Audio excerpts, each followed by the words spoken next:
আসসালামু আলাইকুম রাহমাতুল্লাহ। আশা করি সবাই ভালো আছেন। সবাইকে স্বাগত জানিয়ে শুরু করছি আজকের ভিডিওটি। আজকে মূলত আমরা 17তম নিবন্ধনকারী পঞ্চম গণবিজ্ঞপ্তিতে চূড়ান্ত সুপারিশ সংক্রান্ত কিছু বিষয়ে আলোচনা করব। আপনারা ইতিমধ্যে হয়তো অনেকে জানেন যে এনটিআরসি কর্তৃক একটা বিজ্ঞপ্তি প্রকাশ করা হয়েছে। সেই বিজ্ঞপ্তিতে মূলত কি বলা হয়েছে সেই বিষয়গুলো আমরা আলোচনা করব। তো চলুন শুরু করা যাক। পঞ্চম গণবিজ্ঞপ্তিতে চূড়ান্ত সুপারিশ নিয়োগ পাচ্ছেন 19,586 জন শিক্ষক।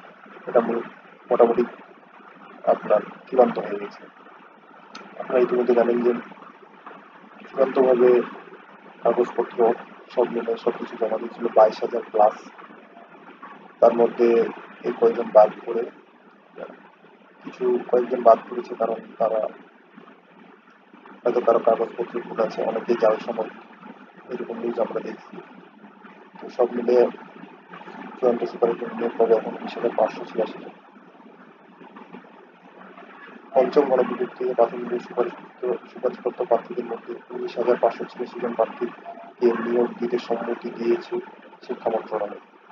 পুলিশ ভেরিফিকেশনের কার্যক্রম চলমান অবস্থায় বেসরকারি শিক্ষক নিবন্ধন ও প্রত্যয়ন কর্তৃপক্ষ এনটিআরসি পঞ্চম গণবিজ্ঞপ্তিতে নির্বাচিত প্রার্থীদের বেসরকারি শিক্ষা প্রতিষ্ঠানে প্রবেশ পর্যায়ে শিক্ষক পদে নিয়োগের সুপারিশে এই সম্মতি দেওয়া হয়েছে। মঙ্গলবার 20 আগস্ট শিক্ষা মন্ত্রণালয়ের মাধ্যমিক ও উচ্চ শিক্ষা বিভাগের বেসরকারি মাধ্যমিক 2 শাখার এক বিজ্ঞপ্তিতে এই তথ্য জানানো হয়েছে।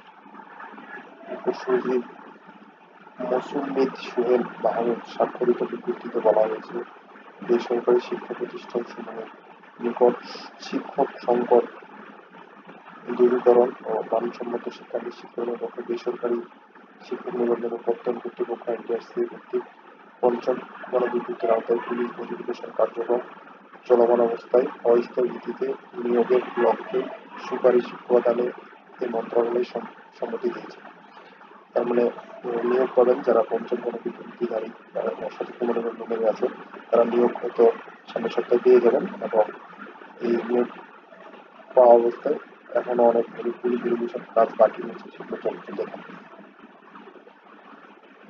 প্রাথমিকভাবে নির্বাচিত 19,586 জন প্রার্থীদের নিয়োগ দিতে বলা হয়েছে। এই জন্য অবশ্য তারা কিছু শর্ত দেওয়া আছে। শর্তের মধ্যে রয়েছে, দেখেন, ক নাম্বার, নিয়োগ সুপারিশ করতে কোনো শিক্ষকের সম্পর্কে সংশ্লিষ্ট এজেন্সি কর্তৃক ভেরিফিকেশনে কোনো বিরূপ মন্তব্য বা আপত্তি উত্থাপিত হলে অবিলম্বে উক্ত সুপারিশপত্র বাতিল বলে গণ্য হবে এবং সংশ্লিষ্ট প্রার্থীকে চাকরি থেকে অব্যাহতি প্রদান করা হবে। 2 নম্বরে আছে, প্রার্থীর পুলিশ নিরাপত্তা ভেরিফিকেশনে বিরূপ মন্তব্য পাওয়া গেলে বেসরকারি শিক্ষক নিবন্ধন ও প্রত্যয়ন কর্তৃপক্ষ এনটিআরসি মন্ত্রণালয়কে অবহিত করতে হবে। এবং 6 নম্বর যে শর্তটা আছে, যে বিরূপ মন্তব্য সম্পন্ন শিক্ষককে অব্যাহতি প্রদানের জন্য সংশ্লিষ্ট শিক্ষা প্রতিষ্ঠানকে ও প্রার্থীকে জানাতে হবে। তো এই ছিল যে তারা একটা বিজ্ঞপ্তি প্রকাশ করেছে। এই বিজ্ঞপ্তির মূল বিষয় মূলত এই 3টা শর্ত এবং মেইন যেটা পুলিশ ভেরিফিকেশনের কাজগুলো চলমান, এটা চলবে এবং অস্থায়ী ভিত্তিতে নিয়মিত তারা সুপারিশ করবে। ভেরিফিকেশন সম্পন্ন হলে তারা চূড়ান্তভাবে সেটা ডিক্লেয়ার করে দেবে। এই ছিল আজকের বিষয়। সবাই ভিডিওটি ভালো লাগলে লাইক সাবস্ক্রাইব করে পাশে থাকবেন। কোনো কিছু জানার থাকলে কমেন্ট বক্সে জানাবেন। ভালো থাকবেন। আল্লাহ হাফেজ।